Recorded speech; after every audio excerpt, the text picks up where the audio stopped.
Hi, and welcome to Rain Radio, where we have juicy conversations that lead to powerful transformation. We are your hosts. I'm Lila Sage. And I am Naomi Calderon. And today we are going to be talking about what stops you from living life on your terms. For that matter, what are your terms?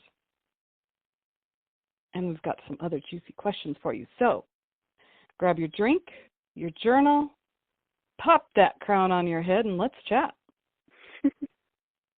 So, Lila, what you drinking? Cough drops.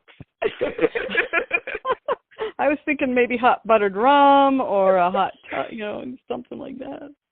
I wish I did not have to drive later, and maybe a hot toddy might be happening. That might be tonight. Okay, for those of you who can't tell, this is not my normal voice.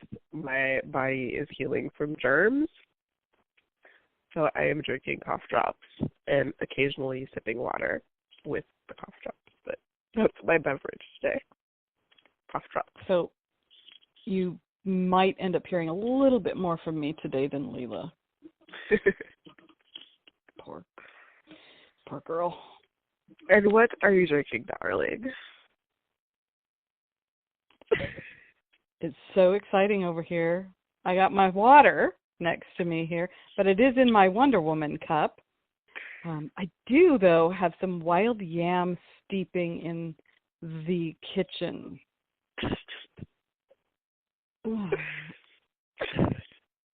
Sometimes the super helpful things.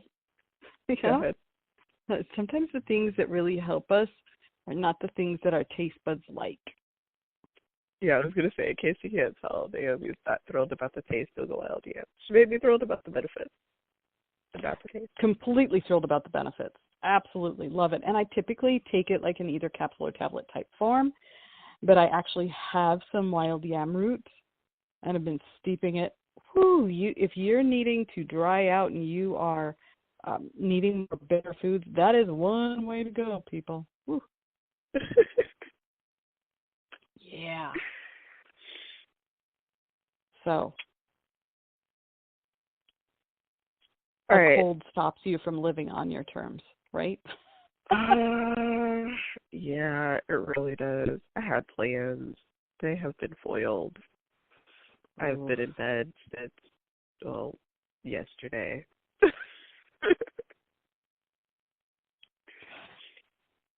And isn't it interesting how if we have the opportunity to take a day or two off and lounge around and we give ourselves that permission, then it's like, yay, living life on my terms. But when it's that germs sneak up and bap you on the head and knock you out, that's a whole different ball game. It doesn't feel nearly on your own terms, does it? No. It's because it's getting in the way of what I would actually like to be doing today. Mm-hmm. The originally scheduled terms. The originally scheduled terms, yes. And they were quite delicious terms. They involved lunch and window shopping. This was not in the forecast.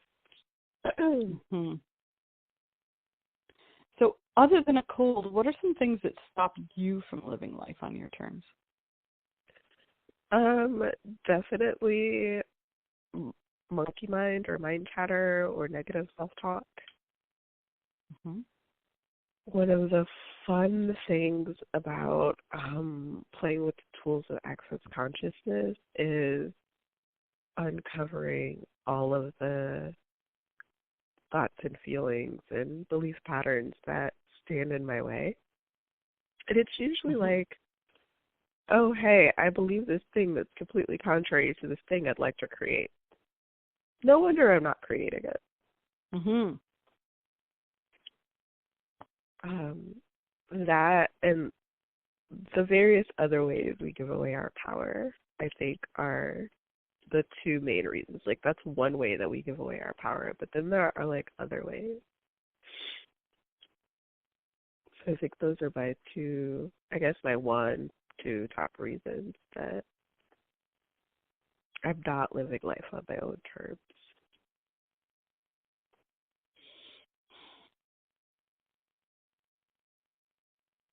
It feels like you have questions.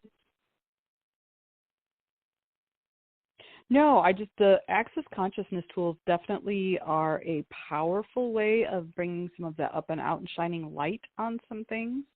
Mhm. I was just thinking, do I have things that fall into other categories? I think for me, one of the things, and I'm going to blame my mom because I can, and because we may have a future episode where we talk about martyrdom, but we all got to have something we can go on Ricky Lake for, right? For those of you who remember that show. I don't know if it's being a product of the Midwest, being a product of my particular family and upbringing, or if it's just plain old two-legged human nature. I find sometimes getting caught up in the obligations, and I know we've talked about those before, and I'm sure we will have episodes where we bring up those again. But those obligations and the things we should be doing, sometimes even if I'm choosing to do them, it still feels like a should more than a desire, a want to, an excitement about it, or even sometimes it doesn't even feel like choice, even though it always 100% is. I can choose to go to the networking events or not. I can choose to go to whatever. I can choose to do X, Y, and Z. But sometimes it's like, oh, I got to do this. I got a text from someone actually just probably a half an hour ago, and it was like, I can't. And you know how people emphasize by putting periods after every single word? That's how this text was. I can't stop rolling my eyes. And it's like, so there's a hint that maybe you're not living life on your terms and you're stuck in a should, Just a thought. Just a thought. But so for me, I think one of the things that stops me from living life on my terms is getting caught up in all the things I should do, the obligations. Yep. Because I'm not familiar with those at all as a mom of 3. No? Oh, well, let me tell you all about them. Yeah. I will be at a concert this evening. Oh, will you? I will. Yes. Like a concert, like flick your Bic lighter up in the air kind of concert, or a small child's concert? I will be watching the 11-year-old and his other 11, 12-year-old friends play band instruments. To their credit, they're phenomenal. Well, that's it's cool. Not like cut glass that you're listening, or it's not like that at all. Yeah. They genuinely sound like a marching band. Sweet. And one of the things that I love more than anything on the planet is the sound of a marching band, especially the percussion. However, I would love to be in my bed, either sleeping or sipping bone broth, not being a mom taxi. I will be a mom taxi.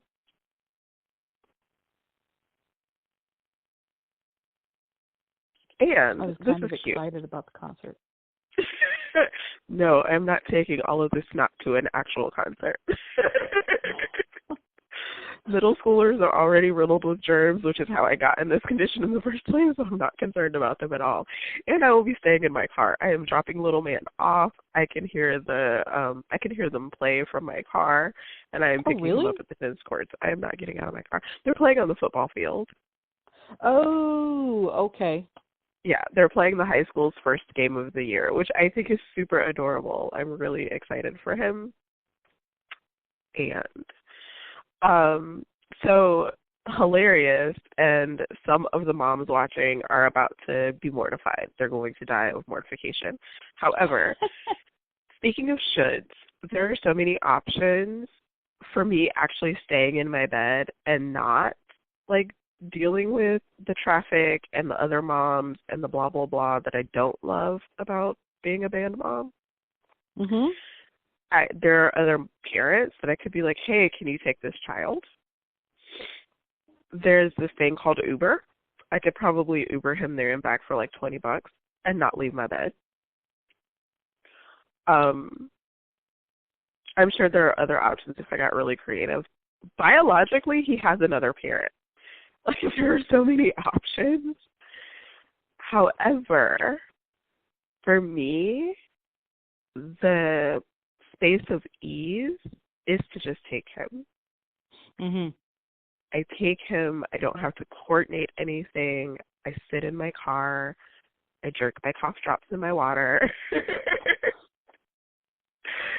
I bring him home. I don't have to be concerned about him. So all of that outweighs the desire to stay in my bed. The burrowing under the covers with your bone bra. Well, so interesting how you put that, because you said that with the ease that creates, that kind of, that wins, that tips the scales. If we think of it as a teeter-totter, that teeter-totters it in the I'll take him myself. Mhm. So that kind of leads to that second part that we talked about. Yeah, what stops you from living life on your own terms? And I think that that's going to be different for everyone. And of course, everyone who knows I own plants, one of the biggest things I can think of that would stop me from living life on my terms would absolutely be rugrats. You know, like they're germ factories, and they're demanding. I'm sure you think the moms were mortified when you talked. I'm all like, oh my gosh, no. Physically, they're expensive. Emotionally, they're expensive. Psychologically, they're just expensive. Yeah, I just ain't that generous, I guess. I don't know, but it's what stops you from living life on your own terms. But then what are your terms? So I almost here and there, and correct me if I'm wrong, this is just how it's showing up for me. Your terms would be, I'm sick, so therefore I am staying in bed and I'm taking care of myself. But your terms are also ease and non-worry. Is non-worry a thing? You know what I'm talking about. So you're not worried about, is he getting where he's supposed to be? Is that person picking him up?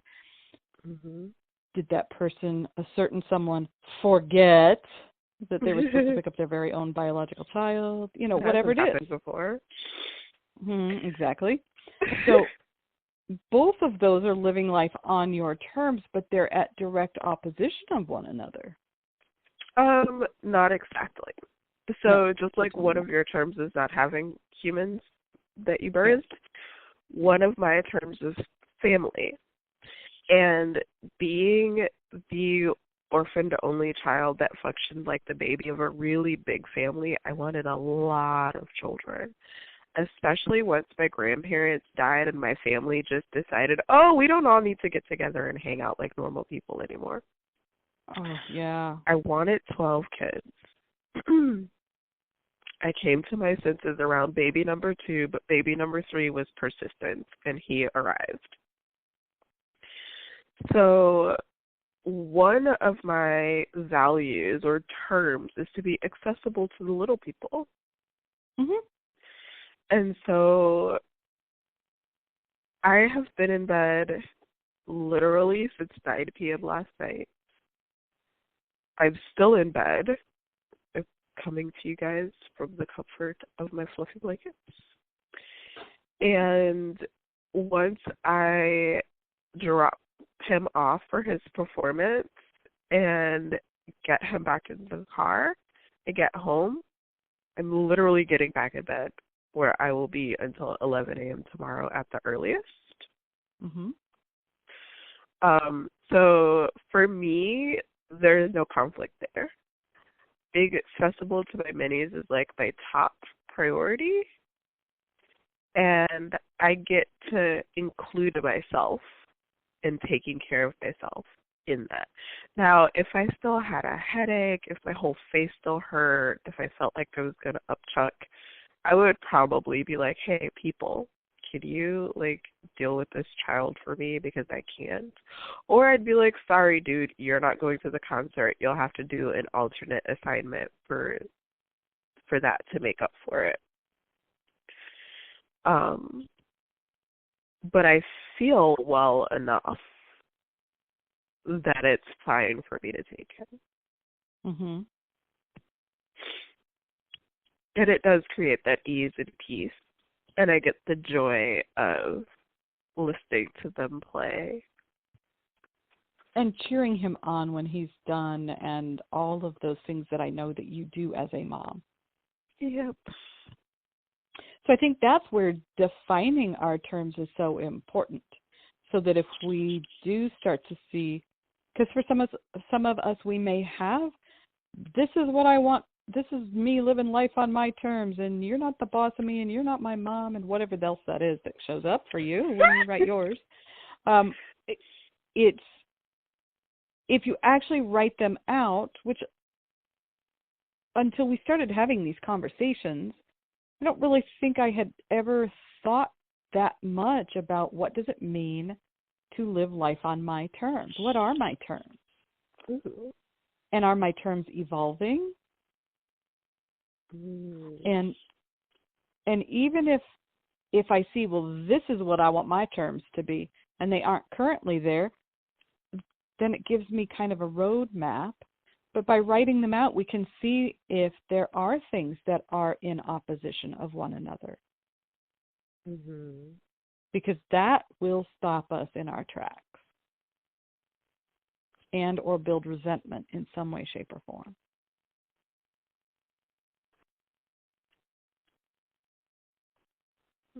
That's been my experience anyhow. What are your terms? Years ago, I wrote this list. I don't know if anybody else who's listening ever did this.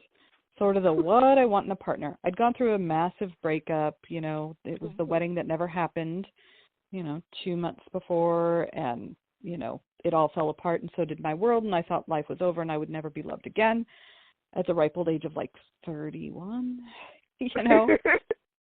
Ridiculous, right? But that's how it felt in that moment. And so over time, did some work on myself and wrote a list and started dating, and then did some more work and wrote another list and did some more dating, and really compiled a list of the things I really wanted in a partner. I put that list away and didn't really think about it. Well, it ends up, fast forward quite a number of years, and here I am, married. Cleaning out a bunch of stuff, and I came across that list, and it was like, oh my gosh. Apparently I was a better manifester at that point in my life than I realized. That list helped me on some level get very clear on what I was and wasn't okay with. And I think living life on our terms is the same way, but we don't always list it out. What's on your list? True. I never thought about listing mine out. Not outside of a romantic relationship. I may have written several similar lists. I wonder what happens if you rewrite the list while you're already in a relationship. That's probably a different conversation for the top. Ooh. That just spun my brain out. Okay.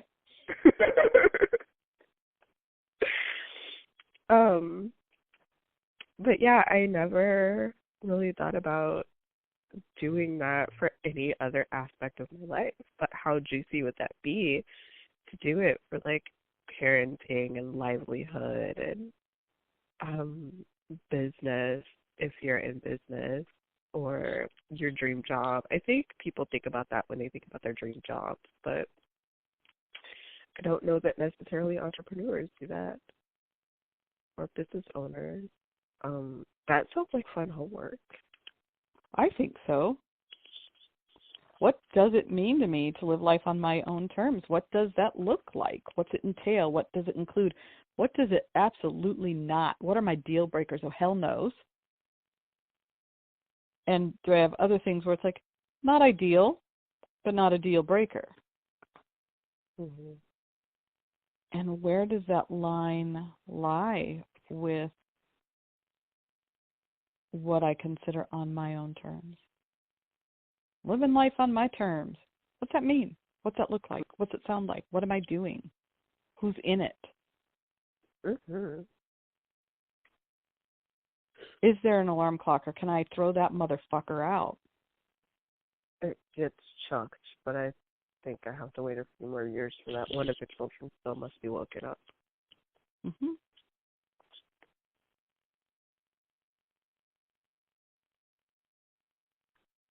I think that's very juicy homework. I concur. So how do you think writing that out will help in living life on your terms?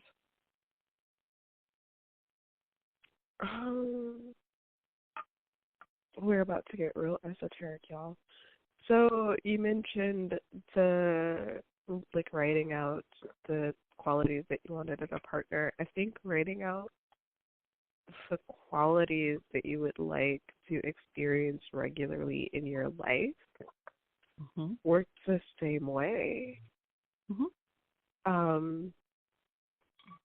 One of the things that I honed in on when I first started working on changing my financial life was, what is money's job? Like, what do I want money to do in my life? How do I want it to be? Blah, blah, blah. And money's job is to create ease for me. Ease in that I can call off work because my body has a fever and I do not have to worry about how I'm going to pay my bills in September. Ease. Ease that, I don't feel so hot. What do you guys want for dinner? I'll just go buy dinner. Ease. When I did laundry service, that created ease for me. I dropped off dirty clothes. I picked up clean, dry, folded clothes. Ease. Still can't get past somebody else touching your pantalones. I really don't have a problem with people touching my undies. I know that some people do, but yeah, I don't want strangers touching my undies. It's weird to me. Yeah. But the service in general, awesome stuff. Go ahead. The funny part is I know most of these strangers because when I don't do drop-off service, I go in there.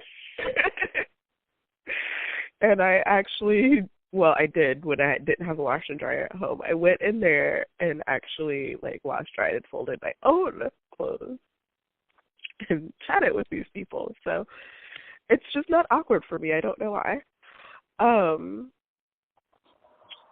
But what was your question? I got lost in the fever and the explaining. Well, what do you think? What would come about? What difference would it make to actually list them out? Oh, yeah. Okay, so I think it works in the same way creating a relationship works. Like, when you're very clear about what you desire, the universe can deliver it with far more ease. Yeah. So, and you weren't even looking at your list. You weren't reading it every day, looking around. No, it got buried in some box with a bunch of stuff. Yeah. So I think it's the same way. When you get really clear, then the universe is able to deliver. Like when you go to a restaurant and you order a medium steak, they can bring you a medium steak of whatever cut. But if you go and you're like, oh, I don't know, just bring me something that you'd like to bring me, then you get whatever. Oh my God, have you heard my husband order dinner or something? I don't know. Just kidding. He doesn't do that in restaurants. He just does that here. Same. Which is why I think when I know what I want, I get fed. Because most of the time I'm like, oh, I don't know. Kind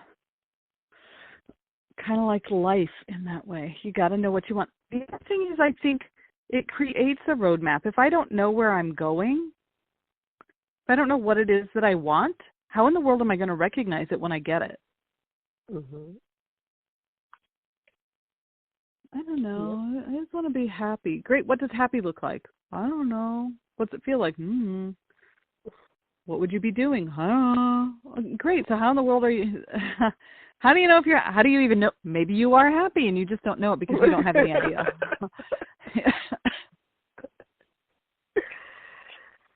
Oh gosh. Yep. Same. Is living life on our terms the same thing? If I don't know what my terms are, how do I know if I am or am not living on them? Am I living life on my own terms? Well, I don't know because I don't know what my terms are. With that, defining your terms. One of the juicy questions we added to this conversation, pre-conversation, is what if the sky's the limit were actually true? I mean, who's to say it's not? But what if it were true? What impact would that have on the terms that you write and define?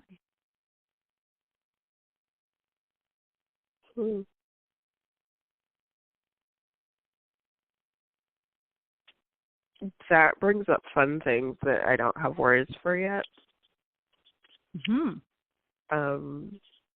Yeah, I just have this like feeling in my torso, and I'm just like, oh, that's interesting. I must not fully agree with that statement on some level.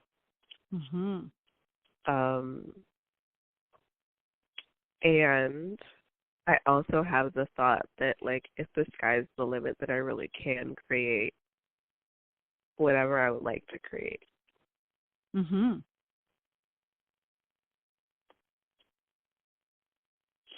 So and how mastering awesome Honda is that? Civic for everybody. Right? The practical side of me loves the fact that you can put like 8 billion miles, it's only a slight exaggeration, folks, on a Honda. You really can. And they get the Civic only slight gas mileage. Say that again. And they get good gas mileage. The practical side of me likes it, and the new styling is cool looking. It's so pretty. I've never been a Civic person. I have always been a Honda person. There's some book, I think it's GoPro by Eric War, where he says, like, nobody dreamed about driving a Chevy. Like, when you were a kid and you were in high school, you dreamed about, like, a Lamborghini. And I was like, you were not in my dreams. Because I actually wanted a Chevy Silverado extended cab because I thought that they were yummy. And no, I'm not a rancher. I just have weird taste. And you would need a step ladder to get in that thing. They make them. Like, they make steps that come out from the truck and fold down when you open the door for short people. I'm sure they do, because my husband drives one, and I have a hard time getting in it, and you're more vertically challenged than I am. I am. I'm 5'3" 3/4 people. And yes. Much shorter than I am, but half an inch makes a difference, people. And yes, I dreamed about this ginormous truck. I also wanted 2 German Shepherds. I do not have tiny person syndrome at all. But, like, Honda was also on my list, and one of the reasons they were on my list is because you could drive them for like 300,000 to 500,000 miles as long as you like take proper care of them. So. Yeah, that part's important for sure. Yeah, but the Civic is adorable now. Yeah, much more cute than it used to be. So I don't know how we got off on the cars. We're going to bring ourselves back to center. What's that? I said we are known for tangents. We were talking about what if the sky's the limit. Oh, yeah, what if the sky's the limit? Oh, yeah, and you were like, so then that means really anything could be at our fingertips. And so it goes back to that initial question of what stops you from living on your terms. Is there a belief in there that the sky isn't the limit? Is there a belief that you can't really live on your terms? You can't really have your cake and eat it too. You can't really chuck your alarm clock out the window.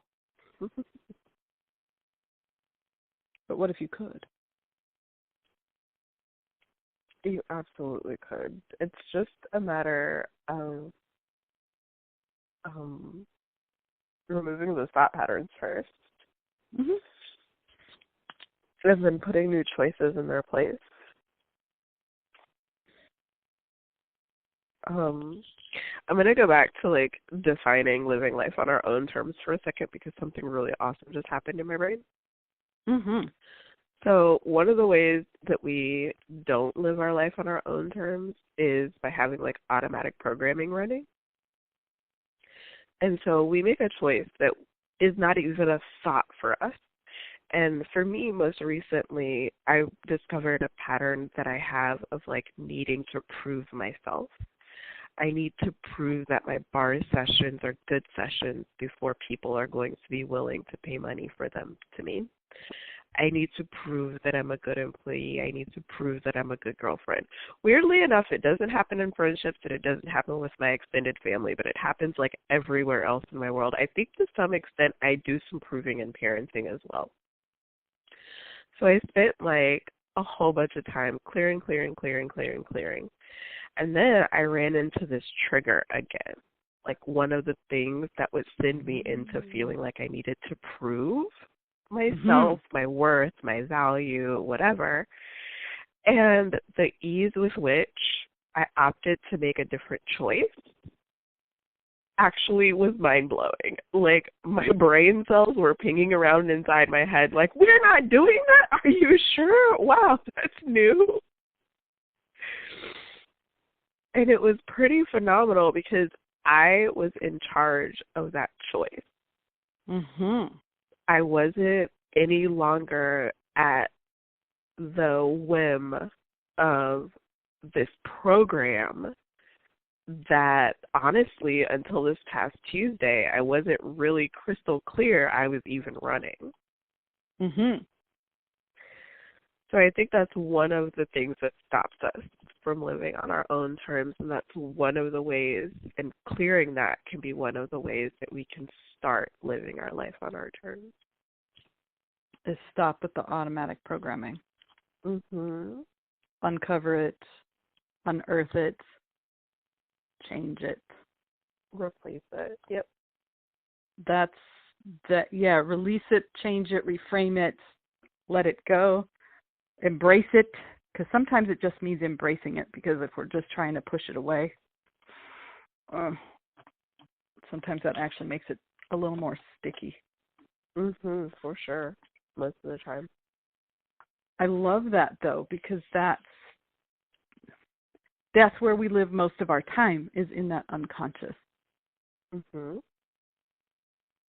90% of what we do is being driven by the little gnomes and elves in our head up there, or the trolls, depending. I think my trolls are drunk.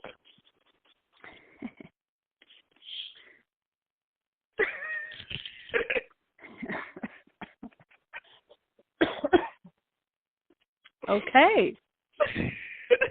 Must be the cough drops. I don't think these are ones that have any alcohol in them. I think they're mostly made of honey and herbs. You got the hippie crap going. Good for you. Interesting with the programming. Mm-hmm. I see a couple of sides to that. One, that can unconsciously define what our terms are without us knowing it. So we might be saying, like I might say, well, living life on my terms is, I'm just going to keep using the alarm clock because it's an easy one, and I'm guessing a lot of people can relate. I'm going to chuck my alarm clock out my window. But there's some unconscious programming going on that says, successful people set an alarm and they're up by 5. And those two are going to battle each other because they're in conflict. Right. And if we have something in conflict, typically that unconscious mind is going to win out because it's doing its job, which is why the unearthing those things is so important. So what did you decide? Do you still have to go get enough evidence to know you're good at bars? Oh, gosh, no. They're phenomenal, and they work. And even if you're not having bars with me, any energy healing that you have with me is going to be phenomenal. So, yeah. But this is after, like, spending the day running clearing. Mm-hmm. It's not like, oh, I realized this, and then I processed it, and then I went and was like, oh, I don't need to prove anything anymore. No. I spent all day Wednesday running clearings on not needing to prove myself, not needing to prove my business, not needing to prove my skill, not needing to prove my talent. And that's the other thing when you are clearing something, if you can clear as many aspects of it as possible, mm-hmm. that's also going to be super profound and phenomenal.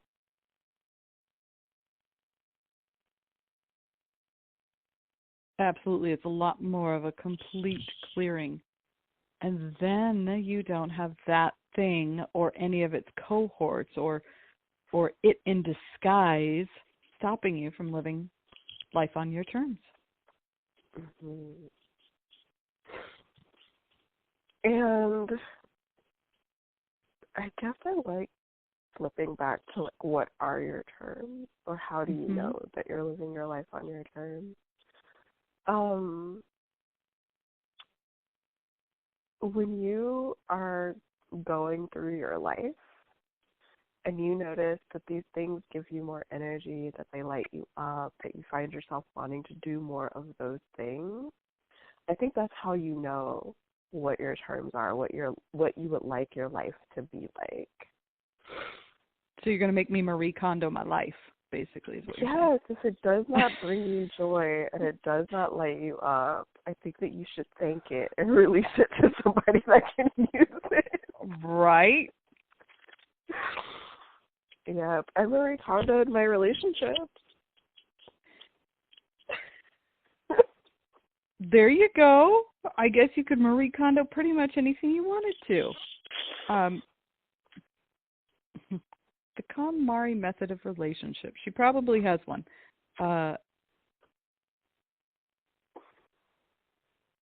With that, so Lila and I approach this sometimes in a very similar way and sometimes a little bit differently to get to the same point. Sometimes my Leo-ness comes out in that. And so I often look at it if I'm really stuck on something and it's like, I don't really know. How the heck do I determine this? Or if I have a client who's stuck on that, is I will get them to write down, what are my soapbox issues? What are those things that I would stand on a street corner with a big picket sign, which is done with, Sharpies and glitter, of course, and stand there with my megaphone, shouting at the top of my lungs, vote for Pedro or whatever it is, I hope somebody who's listening got that reference. And whatever it is, what are your things where you're like, yeah, or they light you up like Lila's saying, and they're like, they give you energy and you're like, woohoo, and I am all for this. And on the flip side of that, sort of the what do you stand for? On the flip side of it, we want to start looking at what pisses you off. If you can't figure out, I don't know what my terms are, look at what pisses you off. Because sometimes we have to start with what we know we don't want if we're having trouble accessing what we do, what life on my terms really looks like. Great. What pisses you off? What makes your blood boil? What do you rail against? What would you, if money were no object, you would commit all of your life's breath to making sure that this thing, injustice, inequality, crappy food in schools, whatever it is, And maybe it's more than one thing. But sometimes defining those things will help you get to the things that do define living life on your terms. Mm-hmm. That's true as well.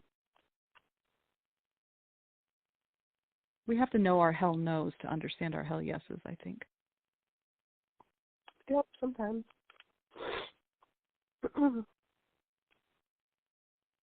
You can't appreciate the light if you haven't experienced the dark.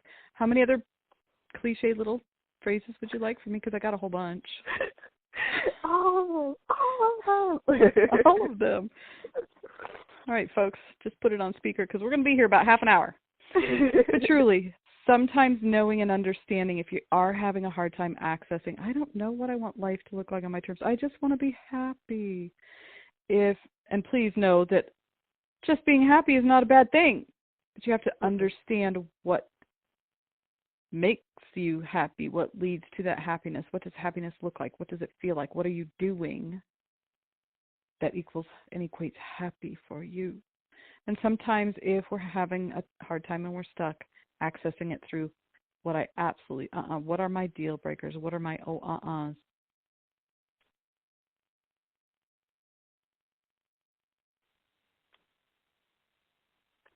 What are your terms?